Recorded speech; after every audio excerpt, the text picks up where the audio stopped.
Dear viewers, how are you? I hope you are well.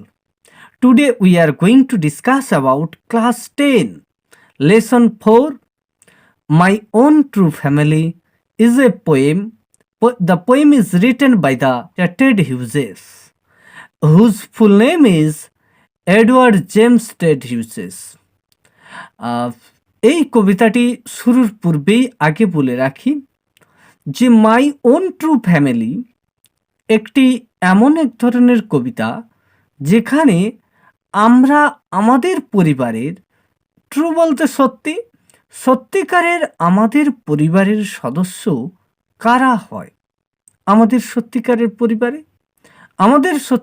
পরিবারে সত্যিই থাকেন আমাদের দাদু ঠাকুমা পিতা মাতা, দাদা ভাই বোন ইত্যাদি ইত্যাদি, কাকু কাকিমা ইত্যাদি ইত্যাদি রয়েছেন। এরাই হচ্ছে আমাদের প্রকৃত পরিবারের সদস্য। কিন্তু কখনো কি আমরা ভেবেছি যে গাছেরাও আমাদের পরিবারের সদস্য হতে পারে? হ্যাঁ বন্ধুরা, গাছেরাও আমাদের পরিবারের সদস্য হতে পারে নয়, হয়, মানে হতে পারে বলা ভুল, সত্যিকারেরই আমাদের পরিবারের যে সদস্য। আজকের দিনে গ্লোবাল ওয়ার্মিংয়ের যুগে আমরা নানান তার এফেক্ট দেখতেছি, গাছ কাটার প্রভাব। আর ঠিক সেই প্রভাবটাকেই কবি অনেক আগেই উপলব্ধি করেছিলেন, আর সেটাই তিনি লিখেছেন তার কবিতাতে। তাই আমি এখন এই কবিতাটি আপনাদের কাছে, বা ছোট হলে বলছি তোমাদের কাছে, দশম শ্রেণীর ছাত্রছাত্রী যদি হয়ে থাকো তাহলে তোমাদের কাছে এই কবিতাটি আমি এখন তুলে ধরার চেষ্টা করছি। আর এই কবিতাটি শুরু পূর্বেই বলে রাখি, প্রথমে যে প্যারাটি রয়েছে এই কালারিং করা, এই প্যারাতে আমরা কবি পরিচিতি পড়ব, আর ঠিক তারপরে যেটা রয়েছে সেটাতে আমরা এই কবিতাটির সারাংশ বা জিস্ট পড়ব। আর হ্যাঁ, কবিতাটির লাইনগুলো খুব বড় থাকার কারণে আমি কিন্তু এই কবিতাটা আগের কবিতাগুলোর মতো কিন্তু তোমাদের কাছে বোর্ডে সামনে দাঁড়িয়ে আলোচনা করতে পারলাম না। যাই হোক, এরপরে আমরা এই জায়গাটা একটু দেখে নেব। এডওয়ার্ড জেমস টেড হিউজেসের পুরো নাম কি? এডওয়ার্ড জেমস টেড হিউজেস ওয়াজ এ নোটেড ইংলিশ পোয়েট। তিনি একজন সত্যিকারেরই নোটেড, মানে কি বলা চায়, একজন রিমার্কেবল ইংরেজি কবি, and had been the poet laureate of Great Britain from 1984 till his death. তাহলে and had been the poet laureate of Great Britain মানেটা কি? এই যে বললাম যে from 1984 till his death, তিনি 1984 সাল থেকে আমৃত্যু পর্যন্ত গ্রেট ব্রিটেনের যে কবিদের মধ্যে রাজকীয় পদ, রাজকীয় সম্মান, কবিশ্রেষ্ঠ সম্মান, সেটা কিন্তু তিনি আমৃত্যু রেখেছিলেন। কত সাল থেকে? 1984 সাল থেকে। অর্থাৎ 1984 সাল থেকে আমৃত্যু পর্যন্ত গ্রেট ব্রিটেনে তার কাছে ইংরেজি সাহিত্যে কেউই ধারে কাছে পৌঁছতে পারেনি, তাই তাকে লাউরিয়েট বলা হচ্ছে। যদিও এর উচ্চারণ একটু আলাদা হবে, সেটা আমি যদি বলি এখন, সেটা স্পোকেন ইংলিশের মতো লাউরিয়েট, লাউয়েট অ্যাকচুয়ালি এটা কিন্তু স্পোকেন ইংলিশের মতো উচ্চারণ, কিন্তু আমরা যদি ইন্ডিয়ানরা যেভাবে উচ্চারণ করি সেটা হবে লাউরিয়েট। এরপরে আসছি যে famous work include birthday letters and the hawk in the rain and the tales from Ovid. এই দুটো কবিতা, his famous work include birthday letter, এই বার্থডে লেটারের সাথে সাথে রয়েছে the hawk and in the rain and the tales from the Ovid, এই দুটো এই তিনটে মূলত তার খুব জনপ্রিয় লেখা বা কর্মজীবনের মধ্যে উল্লেখযোগ্য দৃষ্টান্ত রয়েছে। এরপরে আসি, the poem describes the magical experience of, এরপরে যেটা আসছে এটা কবিতা সম্বন্ধে। দ্য পোয়েম ডেসক্রাইব, অর্থাৎ কবিতাতে বর্ণনা করা হয়েছে the magical experience of young child in an oak wood. কি হয়েছে না, দ্য ম্যাজিক্যাল এক্সপিরিয়েন্স, জাদুকরী অভিজ্ঞতা অফ এ ইয়ং চাইল্ড, একটি ছোট্ট শিশুর, মানে কি বলে যে তরুণ শিশুর, in an oak wood, oak বনের মধ্যে একটি ছোট্ট শিশুর একটি কি বলা যায় অভাবনীয় অভিজ্ঞতা। এটা ম্যাজিক্যাল মানে জাদুকরী, জাদুকরী বলার চেয়ে অভাবনীয় যদি আমরা বলি খুবই সুন্দর লাগবে।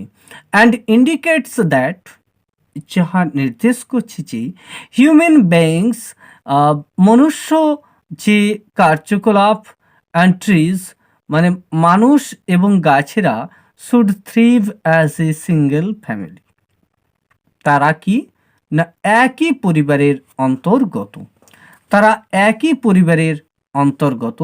ইট focuses strongly on the needed to protect our natural environment for the welfare of mankind। কি বলছেন যে ইট ফোকাসেস, এই কবিতাটা দেখানো হয়েছে strong on the needed to protect our natural environment, অর্থাৎ এই কবিতার মধ্য দিয়ে খুব দৃঢ়ভাবে দেখানো হয়েছে যে ন্যাচারাল এনভায়রনমেন্ট অর্থাৎ পরিবেশকে রক্ষা করার জন্য কার স্বার্থে, দ্য ওয়েলফেয়ার অফ ম্যানকাইন্ড, মানুষের স্বার্থে পরিবেশকে রক্ষা করার জন্য কিসের প্রয়োজন, দৃঢ়ভাবে পরিবেশের সম্পদ বা প্রাকৃতিক সম্পদকে রক্ষা করা দরকার। এটাই এই কবিতার মূল জিস্ট। এরপরে আমরা কবিতাটি সম্বন্ধে আলোচনা করব।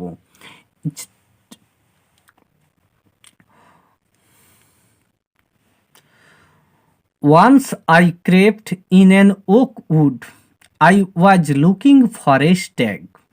যে আমি একবার once I crept in an oak wood, আমি একবার এই ক্রেপ্ট, ওয়ান্স মানে একদা বা এক সময়, আই মানে আমি, ক্রেপ্ট মানে হামাগুড়ি দেওয়া, ক্রল, ক্রেপ্ট মানে ক্রল, হামাগুড়ি দিয়ে গুটি সুটি মেরে যাওয়া, এইটাকে ক্রেপ্ট বলা হয়।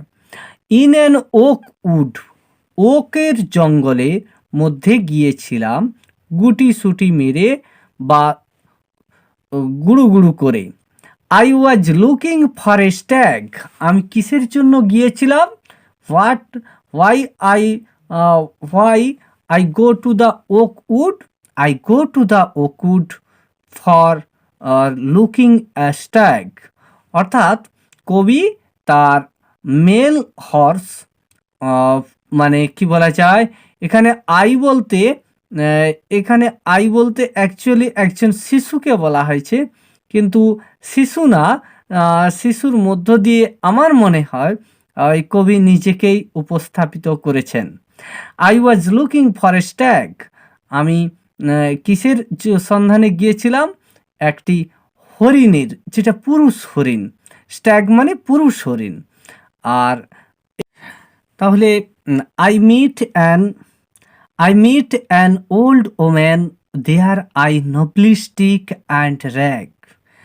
আই মিট আমার দেখা হয়েছিল, সাক্ষাৎ হয়েছিল, অ্যান ওল্ড ওম্যান একজন বয়স্ক মহিলার সঙ্গে, দেয়ার সেখানে, কোথায়, ও কুডে, কার সঙ্গে দেখা হয়েছিল, অ্যান ওল্ড ওম্যানের সঙ্গে।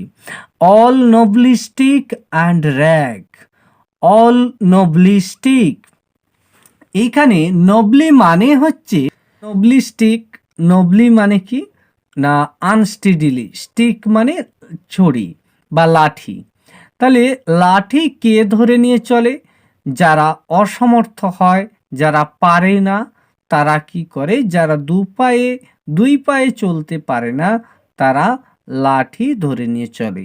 তাহলে বৃদ্ধ মহিলাটির বয়স এমনই হয়েছিল যে তিনি একটি লাঠি হাতে নিয়ে চলেছিলেন।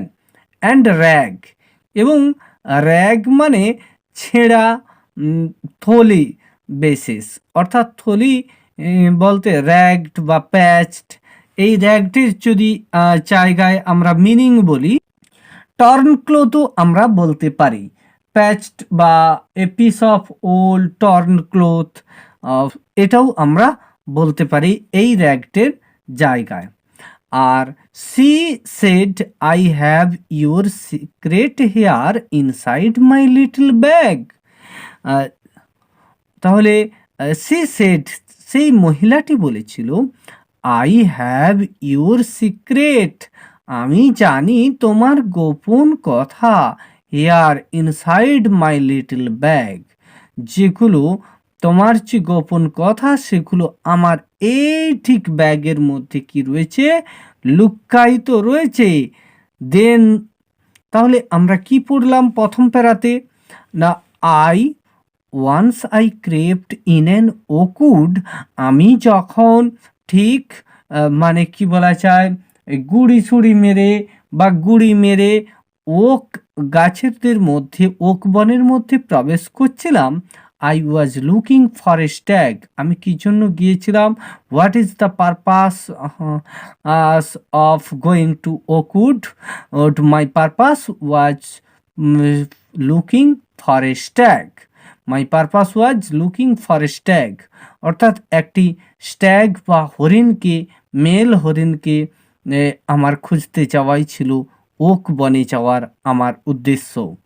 আই মিট অ্যান ওমেন, তখন আমার একজন বয়স্ক মহিলার সঙ্গে দেখা হয়েছিল, অল নবলি স্টিক, যার হাতে ছিল একটি কি লাঠি, নবলি স্টিক মানে সে অসমর্থ ছিল, নবলি মানে কি আনএবল, আনস্টিডিলি, স্টিক অর্থাৎ যে লাঠি ধরে, আনস্টিডিলি মানে কম্পিত পায়ে চলছে, অ্যান্ড র্যাগ, এবং তার কাছে ছিল একটি কি না পুরনো থলে বা কাপড়ের ঝোলা, যেটাকে আমরা বলি সেই যে পুরনো কাপড়, সেই ছেঁড়া কাপড়, সেটাকে আমরা এখানে র্যাগ দিয়ে কবি প্রকাশ করেছেন, তাকে টর্ন ক্লোথও বলা যায়।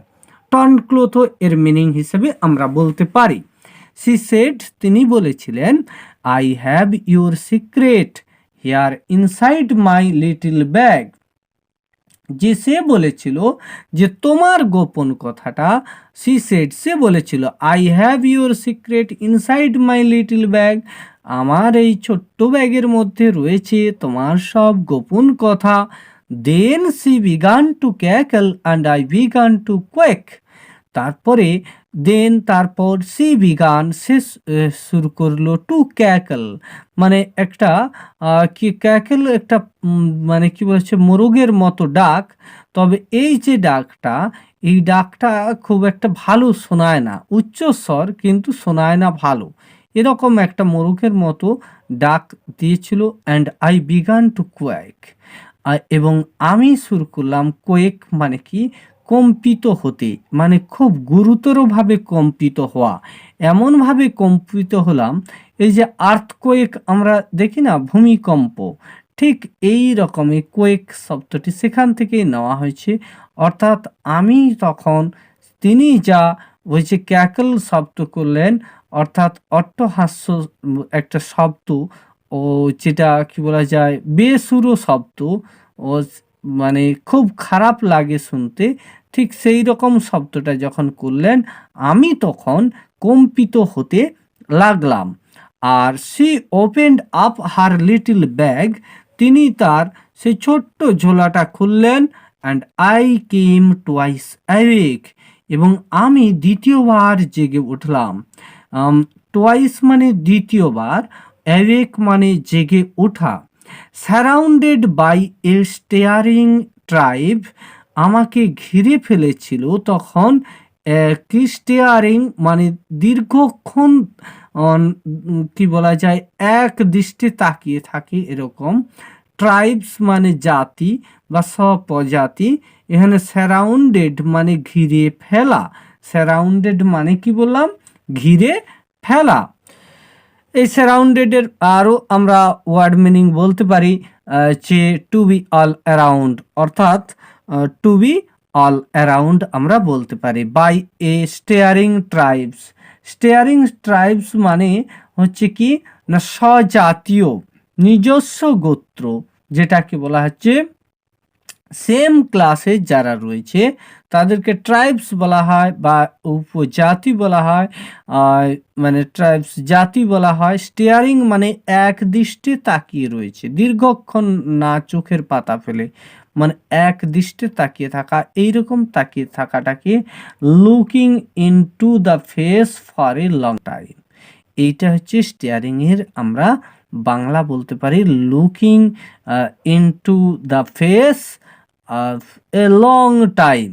একটা দীর্ঘ টাইম ধরে যদি কেউ মুখের দিকে তাকিয়ে থাকে, চোখের মানে কেউ তাকিয়ে থাকেন চোখের পাতা না ফেলে, তাহলে সেক্ষেত্রে সেটাকে আমরা স্টিয়ারিং বলবো। অনেক সময় বলে হাঁ করে তাকিয়ে রয়েছে, এটাকেও কিন্তু স্টিয়ারিং বলা হয়।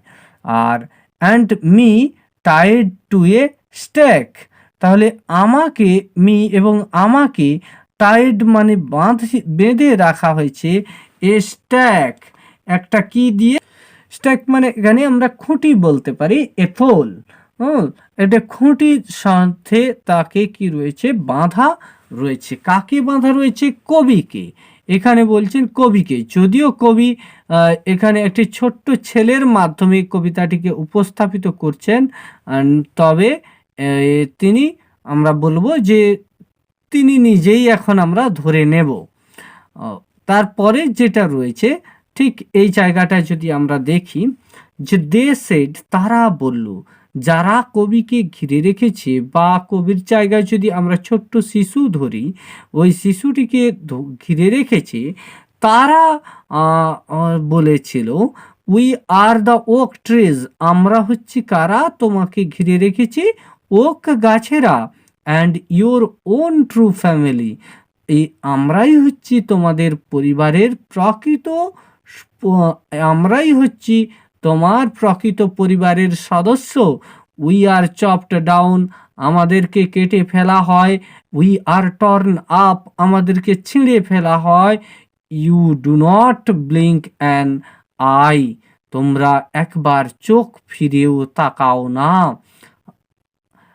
Unless you make a promise now, যদি না একটি শপথ করো এখন, now you are going to die, তোমাকে তাহলে মরতে হবে বা তোমাকে মেরে ফেলা হবে।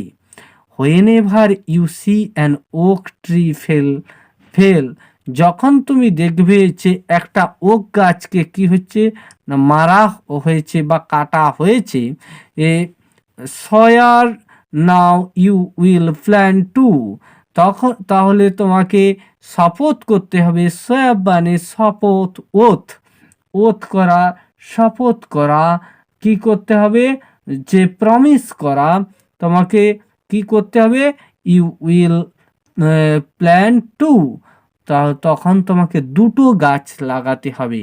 Unless you saw the black oak bark will wrinkle over you and root you among the oaks where you were born but never grew।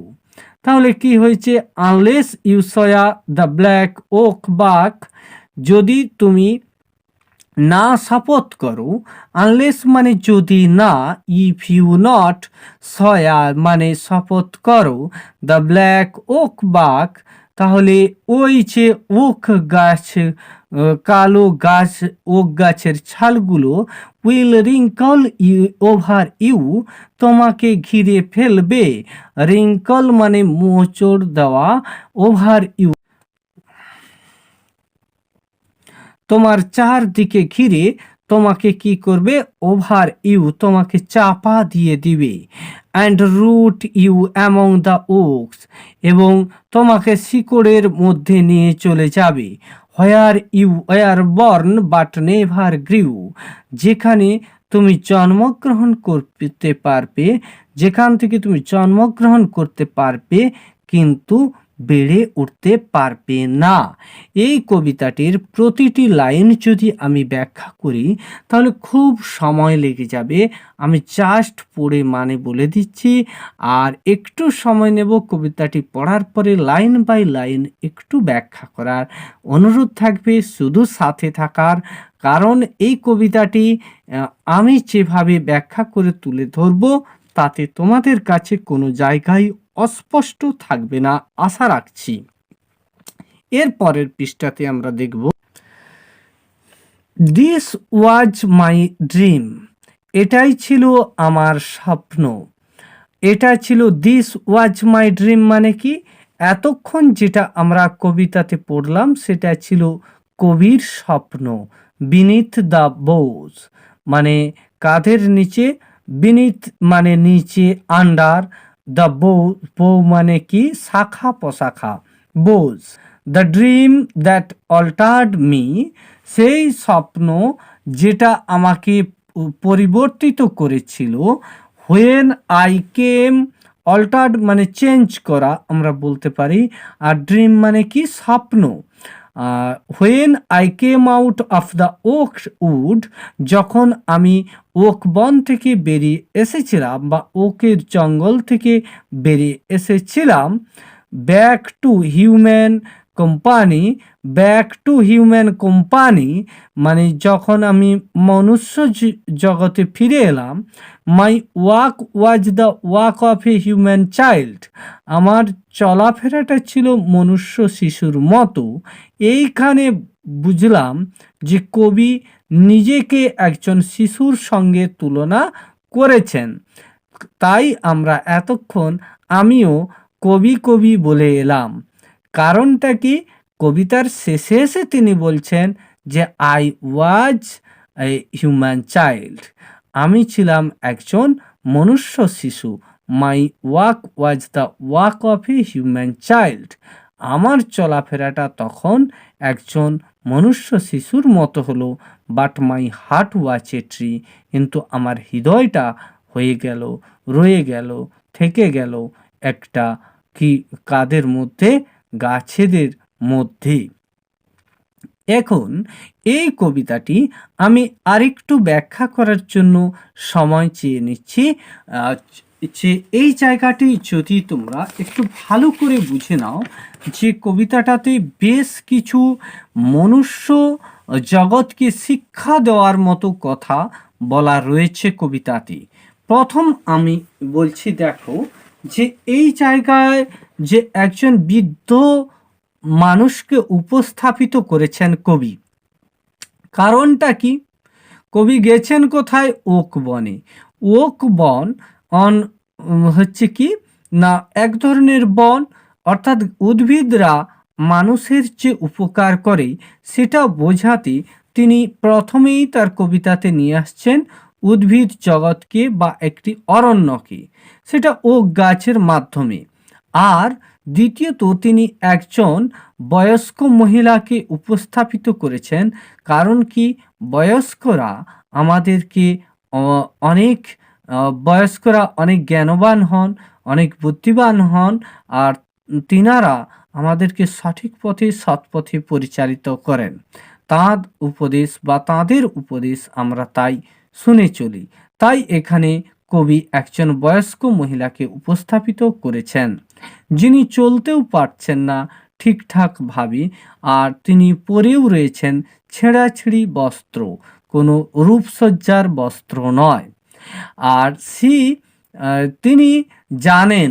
তিনি জানেন his secret, I have your secret here inside my little bag, অর্থাৎ যে তার যে bag, ওই বয়স্ক মহিলার যে ব্যাগ, এই ব্যাগটা আসলে হচ্ছে আমাদের ফিউচার।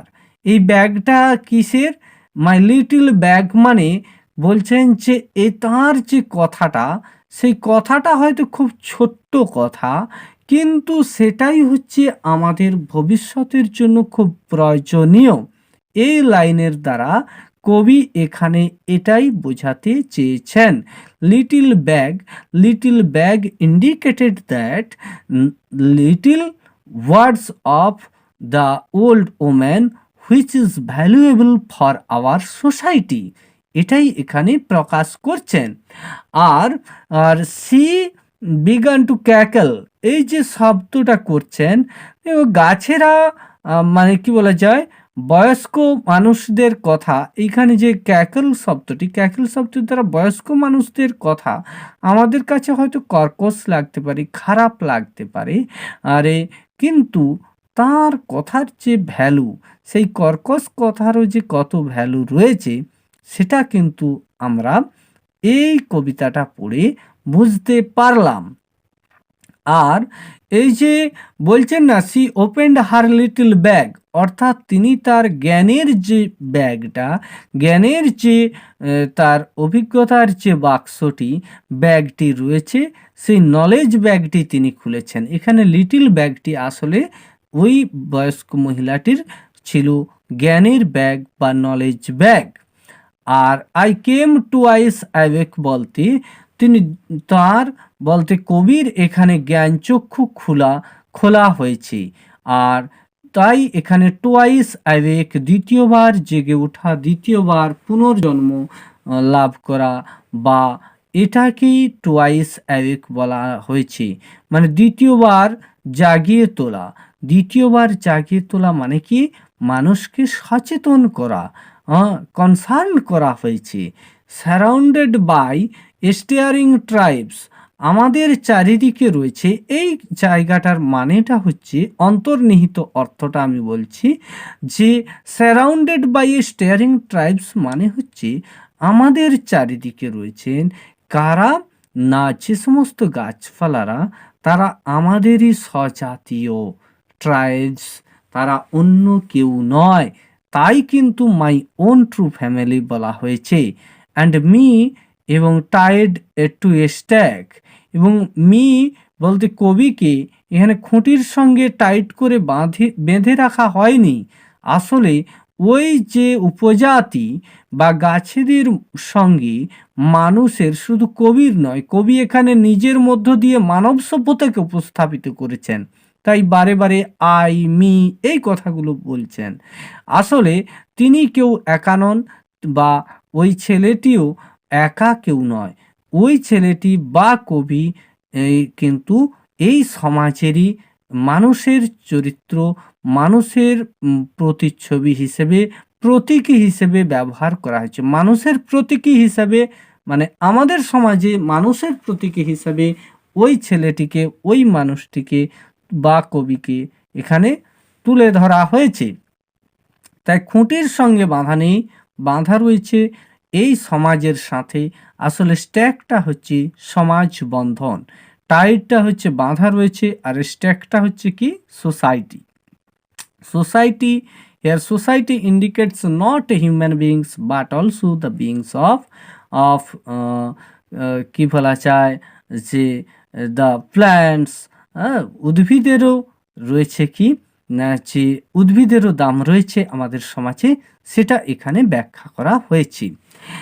আর দে সেড, অর্থাৎ কারা বলছে না, এখানে দেখো গাছেরাই বলছে, we are the oak trees and your own true family, আমরাই হচ্ছি তোমার পরিবারের প্রকৃত সদস্য, আর আমরাই হচ্ছি, ওক ট্রি হলেও আমরা কি না তোমাদের পরিবারের প্রকৃত সদস্য। আর উই আর চপ ডাউন, আমাদেরকে কেটে ফেলো, আমাদেরকে টর্ন আপ মানে ছিঁড়ে ফেলো। আর you do not blink an eye, তোমরা একবার চোখ ফিরেও তাকাও না আমাদের দিকে, যখন আমাদের এই রকম দুর্দশা হয়। আর এই দুর্দশার ফলেই সমাজের যে কত ক্ষতি হয়, তোমাদের এই ক্ষতি হয়, সেটা তোমরাই পরে বুঝবে। আজকে শুধু তোমাদের জ্ঞানের চোখটা খুলে দেওয়া হলো। Unless you make a promise, অর্থাৎ আমরা যদি না শপথ করি, এখানে ইউ মানে, মি মানে, আই মানে যে কথাগুলো বলা হয়েছে আসলে মনুষ্য সমাজকে, আমাদের সভ্যতাকেই বলা হয়েছে। তাহলে আমরা যদি না শপথ নেই you are going to die, তাহলে আমরা একদিন অবশ্যই মারা যাব। এটাই কিন্তু ভেরি ভেরি ইম্পর্ট্যান্ট লাইন এই কবিতার। Unless you make a promise now, now you are going to die. এটা খুব very very important line. Whenever you see an, তাহলে কি শপথটা নিতে বলা হয়েছে? Whenever you see an oak tree felled old saw you saw now you will plan two. তখন তোমাকে মানে আমাদের সবাইকে শপথ নিতে হবে, যদি একটা গাছ কাটা হয় তাহলে আমাদেরকে দুটো গাছ লাগাতে হবে। Unless you saw that the black oak bark will wrinkle over you, যদি আমরা এই শপথটা না নিই তাহলে কি হবে? ওই যে গাছেদের ছাল আমাদেরকে জড়িয়ে ফেলবে না, সমাজের যে রুক্ষ ছাল অর্থাৎ প্রকৃতির যে রুক্ষ রূপ সেটা আমাদেরকে জড়িয়ে ফেলবে। এই যে bark will wrinkle over you, তাহলে আমাদেরকে ওই গাছের ওক গাছের ছাল জড়ানোর মধ্য দিয়ে কবি বলছেন যে শুধু গাছের ছাল নয়, জড়িয়ে যাবে আমাদের, আমরা জড়িয়ে যাব কিসে না রুক্ষ প্রকৃতির মধ্যে। And root you among the oaks, তখন আমরা ওই ওক গাছের ছালের ভেতরে ঢুকে যাওয়ার মতো সমাজের শুষ্ক কাস্টে, প্রকৃতির শুষ্ক জায়গায় পৌঁছে যাব। হোয়ার ইউ ওয়ার বর্ন, সেখানে অর্থাৎ প্রকৃতিতে সমাজে আমরা জন্মগ্রহণ করলাম, বাট নেভার গ্রিউ, কিন্তু আর সেখানে বাড়তে আর পারবো না যদি না আমরা গাছ লাগাই। একটা গাছ কাটলে দুটো গাছ লাগাই। এর পরের পৃষ্ঠাতে যেটা রয়েছে,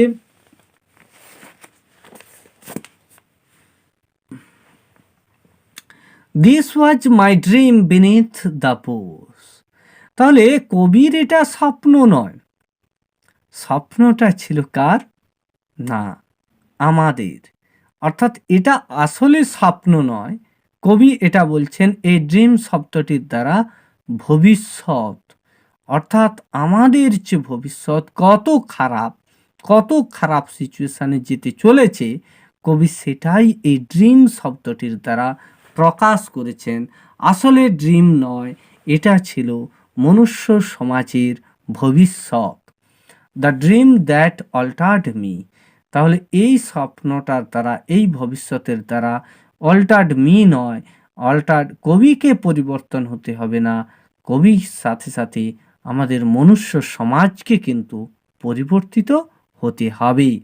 when I came out of the oak wood, যখন আমরা ওই অরণ্য থেকে বেরিয়ে আসব আর চলে আসব হিউম্যান কোম্পানি, হিউম্যান সোসাইটিতে, মনুষ্য সমাজে, তখন কিন্তু আমরা ওই my walk was the walk of human child, my বলতে আমাদের মানুষদের, হিউম্যান সোসাইটির চলাফেরাটা মানুষের মতো হলেও কিন্তু হৃদয়টা থাকতে হবে গাছেদের মধ্যে, কারণ গাছেরাই আমাদের প্রকৃত বন্ধু, তারাই আমাদের ভবিষ্যতের রক্ষাকর্তা, তারাই আমাদের প্রকৃতির কি সুন্দর সুস্থ রাখতে পারে।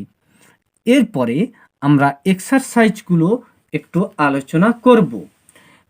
এই জায়গায় প্রথম যেটা রয়েছে, এই choose the correct alternative to complete the following sentences, এই নিম্নলিখিত বাক্যগুলোর কে পূর্ণ করার জন্য অপশানগুলো থেকে, এখান থেকে অপশানগুলো থেকে সঠিক উত্তরটি চুজ করতে বলা হয়েছে।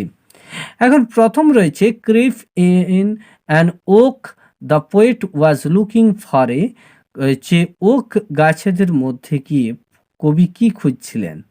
একটা গোট খুঁজছিলেন, রাইনোসরাস খুঁজছিলেন, স্ট্যাগ খুঁজছিলেন, ব্যাফেলো খুঁজছিলেন। কি খুঁজছিলেন? স্ট্যাগ খুঁজছিলেন, আমরা এখনই পড়ে আসছি, তাই স্ট্যাগ হবে, রাইট। এখানে গোট মানে কি ছাগল, ডাইনোসরস মানে হচ্ছে গন্ডার, আর স্ট্যাগ মানে তো আমরা পুরুষ হরিণ বললাম, আর বফেলো মানে এখানে বফেলো মানে চামড়ি গাই, বা কেউ বলতে পারেন ষাঁড়, এই টাইপও বলতে পারেন। তাই বফেলো মানে আমরা ষাঁড়ও জানি। যাই হোক, এদের মধ্য থেকে নিশ্চয়ই কিন্তু আমরা স্ট্যাগটা নেব। এরপরে আমরা বিতে রয়েছে, whenever an oak tree is felled, the number of trees the poet must plant is, কবি কতগুলো গাছ অবশ্যই লাগাবেন বলেছেন। নিশ্চয়ই কতগুলো গাছ?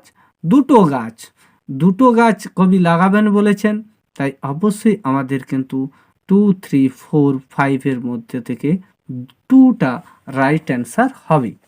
আর when the poet came out of the oak wood, his heart was that of a, কিসের মতো হবে? স্ট্যাগ হরিণের মতো, ট্রি গাছের মতো, হিউম্যান চাইল্ড মানুষের মতো, অ্যান্ড ওল্ড ওম্যান বয়স্ক মহিলার মতো হবে। কিসের মতো হবে? মনুষ্য শিশুর মতো নয়, তার হাতটা হবে গাছেদের মতো। কারণ আমরা ঠিক একটু ওই লাস্টেই পড়লাম, এই জায়গাটাতে দেখো তোমরা, যে মাই হার্ট ওয়াজ এ ট্রি, তাহলে কবির হাতটা হয়ে যাবে কিসের মতো?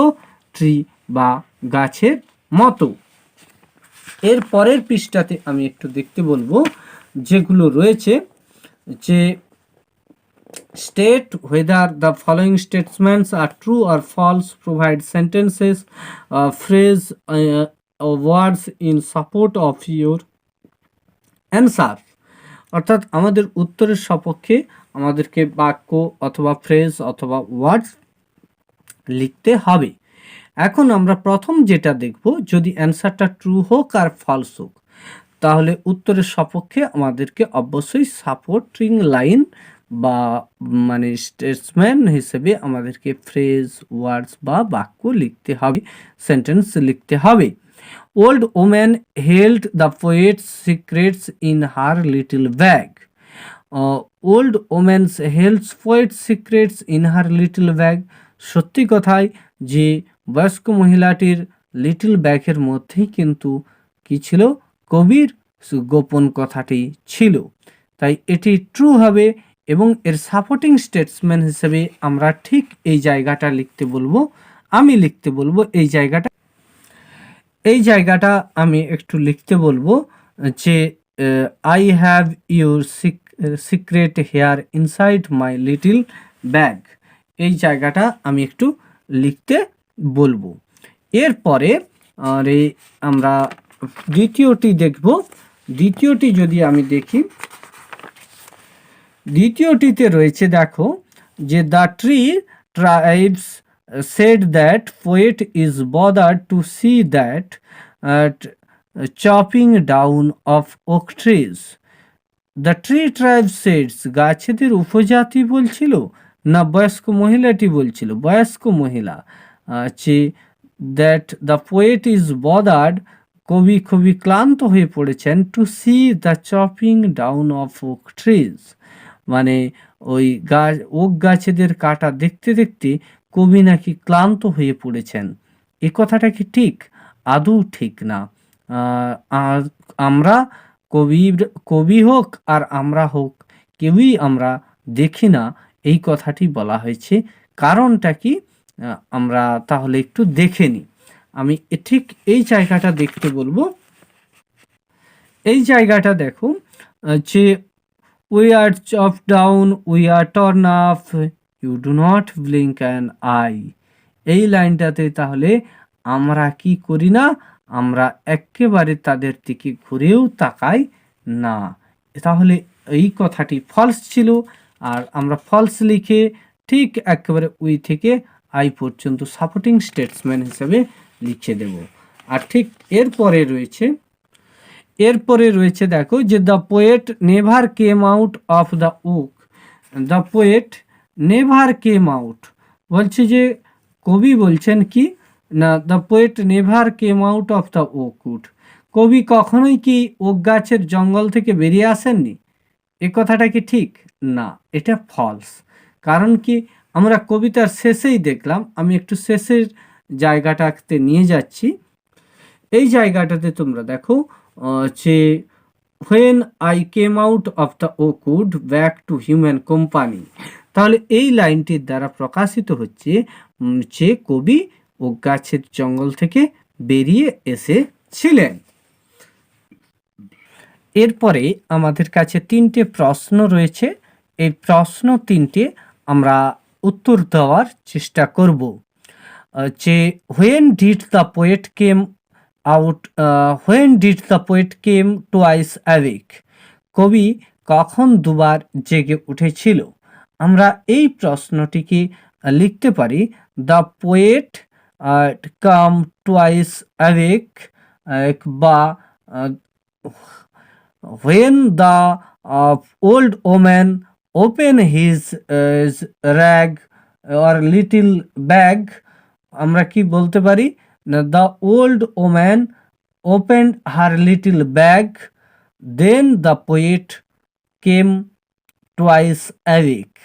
এটা আমরা বলতে পারি when the old woman and opened her little bag, then the poet came twice awake. এটা আমরা লিখতে পারি। আরেকটা হচ্ছে what would happen to the poet if he fail, what would happen to the poet if he fail to make the promise, যদি তিনি মানে শর্তটা পালন করতে ব্যর্থ হন, মানে যেটা কথা দিয়েছেন, প্রমিস করছেন, তাহলে কি হবে? হোয়াট উড হ্যাপেন, কি ঘটবে, টু দ্য পোয়েট কবির, ইফ হি ফেল্ড, যদি তিনি ব্যর্থ হন, টু মেক দ্য প্রমিস, তার শর্তটা ভাঙতে, তাহলে কি হবে না, তাহলে যেটা হবে যে the poet must be died if he fail two promise, যদি সে বা the poet surely died, the poet surely died বা must be died if he failed to make the promise বা if he failed to make his promise, এটাও আমরা লিখতে পারি। এরপরে what was it that altered the poet, the dream, দেখো what was it, এটা কিটা ছিল that altered the poet, তাহলে that was the dream that altered the poet. What was it? না, it was a dream that altered the poet. এটাই ছিল, এটা কিটা আমরা এরকম শর্টে দিতে পারি। আবার কেউ বলতে পারেন that was a dream under the বা beneath the oak woods bough, oak woods bough that altered the poet. কিভাবে দিতে পারেন, আর কেউ কেউ লিখতে পারেন বা কেউ কেউ লিখতে পারো তোমরা যে it was a dream under or beneath the oak woods boughs that alter the poet's, এটাও লিখতে পারো তোমরা কেউ কেউ। এর নানানভাবে অ্যান্সার দেওয়া যায়, যে যার নিজের মতো করে তোমরা অ্যান্সার দিতে পারবে। এবারে গ্রামার কয়েকটা রয়েছে, আমরা এইগুলো একটু দেখে নেব। চারের দাগে রয়েছে change the following into direct indirect speech. ইনডাইরেক্টে করতে বলছে Rahul asked Deepa would you go to school today, তোমরা কি স্কুলে যাবে আজকে? রাহুল আস্কড দীপা, এটা কি যদি আমরা ইন্টারোগেটিভ চেঞ্জ করি। আর এই প্রসঙ্গে একটু বলে রাখি, আমার এই ভিডিওটি ঠিক ডেসক্রিপশানে দেওয়া রয়েছে, একটু নিচের দিকে তোমরা দেখে নেবে যে আমার ন্যারেশন চেঞ্জের উপরে অনেকগুলো ভিডিও রয়েছে, 3টে থেকে 4টে ভিডিও রয়েছে, ওইগুলো যদি একটু দেখে নাও তাহলে তোমরা এগুলো খুব কুইক পেরে যাবে। তাই আমি শুধু এখানে অ্যান্সারটা বলে দিয়ে চলে যাচ্ছি, আর কিভাবে হচ্ছে আমি ওই ভিডিওগুলো দেখতে অনুরোধ করছি। রাহুল আস্কড দীপা কি if he would go to school that day. হ্যাঁ, রাহুল আস্কড দীপা, অথবা আমরা এভাবেও করতে পারি যে Rahul wanted to know Dipa if he would go to school that day. এটাও আমরা করতে পারি। আর দ্বিতীয়টা যেটা রয়েছে, Rita said to Anwesha Ayesha, Rita said to Ayesha please give me a glass of water. Rita কি হচ্ছে যে এক্সক্লেমড উইথ, এটাকে সরি রীতা কি বলা চাইছে, রীতা এখানে হ্যাঁ রীতা সেড টু আয়েশা, এটা কি সেন্টেন্স না, এটা যেহেতু ইম্পারেটিভ সেন্টেন্স তাই আমরা রিকোয়েস্টেড করতে পারি। Rita requested to Ayesha please give me a glass of ওয়াটারটাকে চেঞ্জ করব কি to give him, to give her a glass of water. Rita requested to Ayesha to give him to give her a glass of water. The old man told the little girl, may you be happy. তাহলে এটা কি অফটেটিভ sentence, the old man and wished the little girl that she might be happy. এটা হবে মানে কি বলা যায় দিয়ে আমাদেরকে কিন্তু এই যে এক্সক্লামেটরি সাইনটা এটা কিন্তু তুলে দিতে হবে। আর এইখানে যে আমি একটু বলে দিই, এইখানে যে ইন্টারোগেটিভ সাইনটা ছিল এটাও কিন্তু তুলে দিতে হবে আমাদের অ্যান্সার শেষে। আর ঠিক এইখানে রয়েছে ডু অ্যাজ ডাইরেক্টেড। কি হচ্ছে, Ranjan said who does not know the name of the Rabindranath.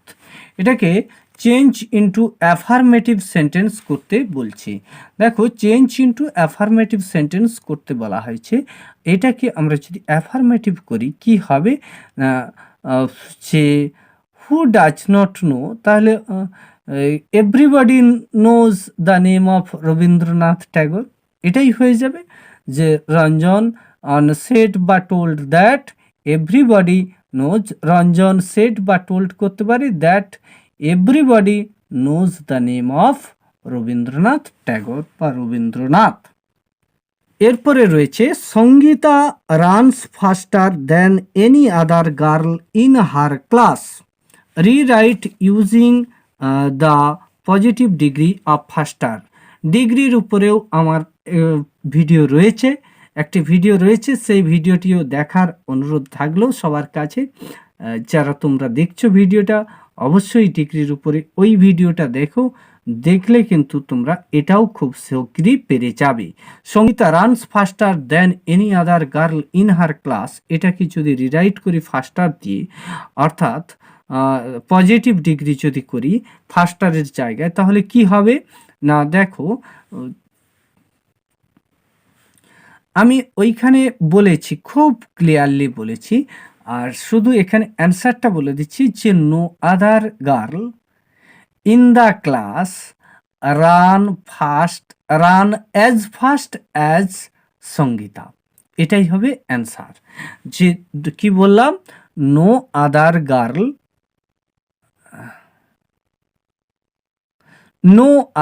Girl in her class as fast as Sangeeta, এটাই হবে রাইট অ্যান্সার পজিটিভ ডিগ্রিতে।